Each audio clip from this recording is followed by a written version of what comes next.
Mais il m'a dit, je suis tombé et tombé, je suis tombé à nouveau. Et lorsque Uber a fonctionné, je devais beaucoup d'argent à beaucoup de personnes. Hello, j'espère que vous allez bien. L'auteur de Harry Potter a déclaré « Il est impossible de vivre sans ne jamais échouer. Sauf si tu fais tellement attention que tu ne vis pas du tout. Dans ce cas-là, tu as échoué par défaut. » Quand l'échec nous atteint, le premier réflexe que nous avons en général, c'est de vouloir abandonner. Parce que c'est décourageant d'avoir un nombre élevé de projets sans posséder les financements nécessaires pour les réaliser. C'est fatigant et lassant d'avoir tous les diplômes et toutes les qualités nécessaires et de ne pas trouver un travail décent. Ça peut être très déprimant de travailler dur pour mettre sur pied une carrière ou une entreprise et la voir se casser la gueule pour diverses raisons. Tu peux être démoralisé si à chaque fois que tu règles un problème, tu as trois qui apparaissent aussitôt. Ça te donne l'impression de ne pas avancer dans ta vie. C'est consternant d'être tellement gentil que ton entourage en abuse et te prend pour un idiot ou une idiote. Tu peux être brisé à cause de ton impuissance lorsqu'une maladie te touche ou touche un être aimé et qu'en plus il faut de longs mois de chimio et de rééducation.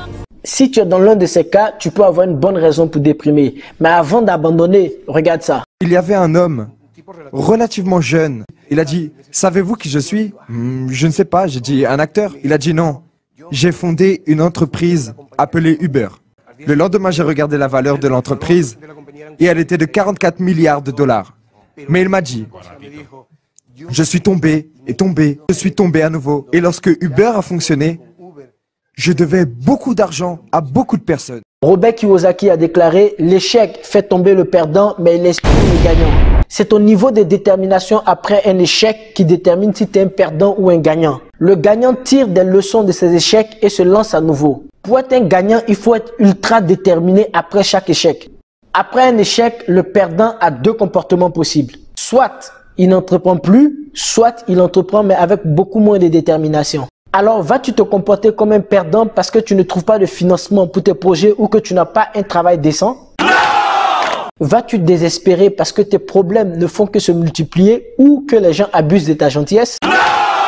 Parce que tu es tombé plusieurs fois, vas-tu te comporter comme un perdant et arrêter de te battre pour ta famille, pour ta santé, pour le succès de ton entreprise ou de ton association? Devant chaque échec, veux-tu être capable de recommencer avec plus de détermination? Et voilà, nous sommes à la fin de cette vidéo. J'espère que tu l'as appréciée. Si c'est le cas, n'hésite pas à la liker, à la commenter et à la partager avec tes proches. Pour ne pas manquer mes prochaines vidéos, n'hésite pas à t'abonner sur ma chaîne YouTube et à cliquer sur la cloche pour être averti à chaque fois que je publie une nouvelle vidéo sur YouTube. Allez, ciao ciao. Spartiate! Quel est votre métier?